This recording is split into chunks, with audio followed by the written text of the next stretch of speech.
Hi, this is Casey Newman with School Law Module 4 presentation over um, different freedom of expression issues within the school system.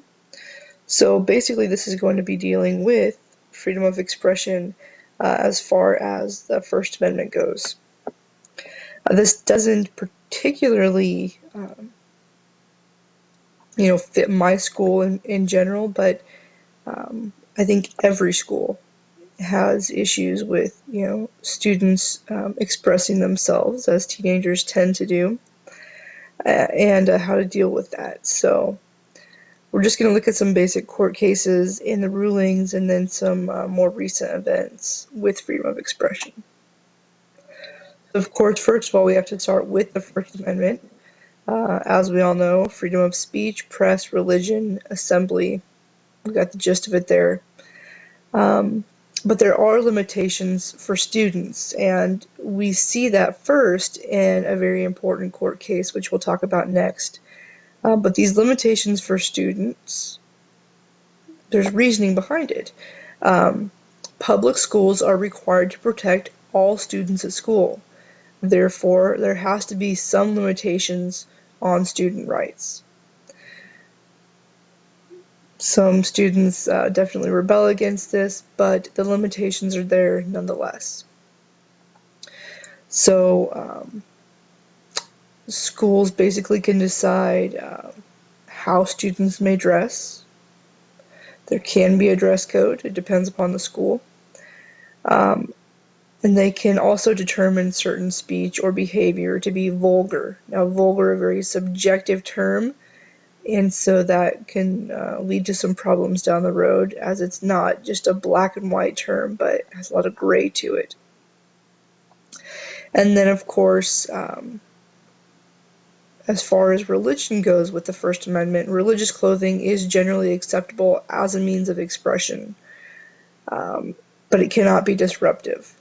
So, some of the examples that I've seen is that you could basically wear a shirt that says, I love Jesus, but you can't wear a shirt that says, I hate Jews.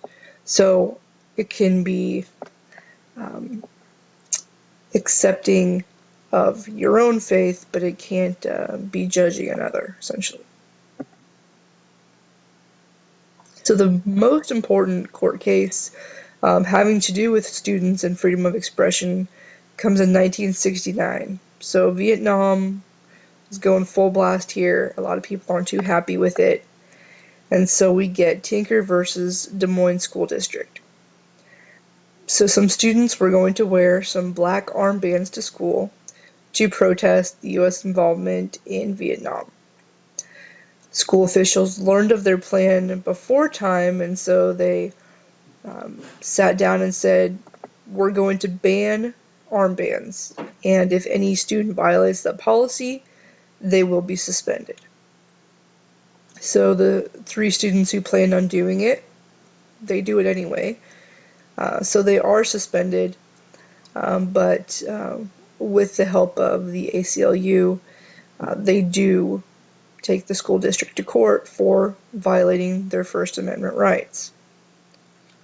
So the court rules here that the First Amendment still applies to students. So just because you're a student, of course, doesn't mean you just leave your rights at the door. But there are stipulations.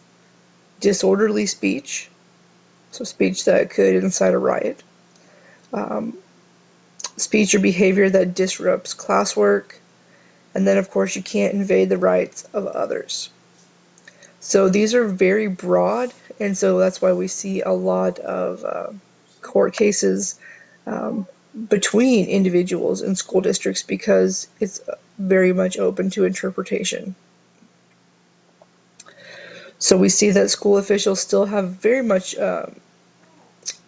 broad discretion in controlling speech. So the next one we'll look at is Bethel School District versus Fraser. So a little bit more recent, 1987. Matthew Fraser was a student at Bethel High School, and he delivers a speech in which he uses a lot of sexual innuendos. Basically, they called it obscene, and he is suspended. The court rules that his speech was obscene, and so his right to free speech was not violated. So if we go back and look at Tinker, the ruling was in favor of the students, but we do get set forth these stipulations, and we see those stipulations are upheld in Bethel versus Fraser. So in this case, they rule with the school district. Our next case is even more recent, and that's Morse versus Frederick. We get this kid named Joseph Frederick. He was at a school-sponsored event, and he was standing across the street from the school, but again, still a school-sponsored event, and he held up a sign that said "Bong hits for Jesus." Because of this, he was suspended. He goes on to sue, saying that his First Amendment rights were violated, and the ruling was not in his favor, but was actually in favor of the principal of the school, and that is educators can suppress student speech that is viewed as promoting illegal drug use. So based upon past precedents of Tinker and a few other cases, anything that disrupts or promotes harmful things, such as illegal drug use, can be essentially outlawed by the school at a school-sponsored event. So that's kind of the key there, at a school-sponsored event. So now we're going to switch gears a little bit. Instead of talking so much about student rights and freedom of expression, let's talk a bit about teachers. So Pickering versus Board of Education, 1968. A high school teacher writes a letter to the editor criticizing the Board of Education, basically saying they're spending too much money on athletics and not enough on academics. Not surprisingly, the teacher is fired. And so the teacher sues, saying that it's a violation of his First Amendment rights to express his own opinion. The court rules in favor of Pickering, in favor of the teacher, and agrees it is a violation of the First Amendment to fire a public school teacher for speaking on matters of public concern.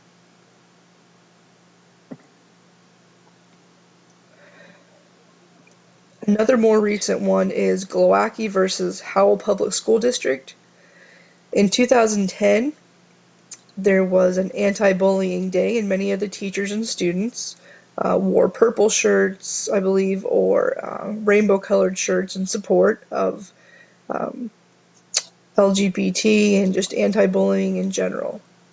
So a kid walks into a classroom with a Confederate flag belt, and the teacher says that's discriminatory, that's offensive, you need to remove it. And so the student, Daniel Glowacki, says, well, it's discriminatory toward Catholics that you're wearing these pro-gay clothes. The teacher gets very upset, throws the student out of class, and gives him a referral.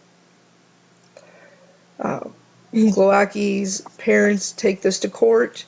The court actually rules in favor of the student, saying that the teacher did violate his First Amendment rights, but I think the reward or the awarded damages were $1. So it wasn't really anything that he got any money out of, but he did win. And then Weinard versus Douglas County School District, 2013. Again, this has to do with student expression, but in particular, student online expression. So we have a student sending online messages to his friends that talked about guns and shooting people on the anniversary of Columbine. A friend tells the football coach. Weinar is then suspended for 90 days. He sues the school district saying, hey, it's freedom of speech, and it didn't go to the Supreme Court, but it did go to the district court. And the ruling is that his messages posed a significant disruption and interfered with the rights of other students. So you can't go on threatening people like that, even if it was just, joking, as the student claimed. More recently, with freedom of expression, students often express themselves on social media, and schools now in some states and some cities are asking students to give them their social media passwords, which can be a violation of not only the First but also the Fourth Amendment. We also see student accountability issues for sexting, texting, other types of online posts that would be offensive or abusive or vulgar. And then, of course, how do we deal with students in cyberbullying? Do we hold them accountable for their actions based upon what they say online? So these are kind of the new realm that schools are having to deal with now. So we do see schools increasingly cracking down on student behavior, especially when it's online.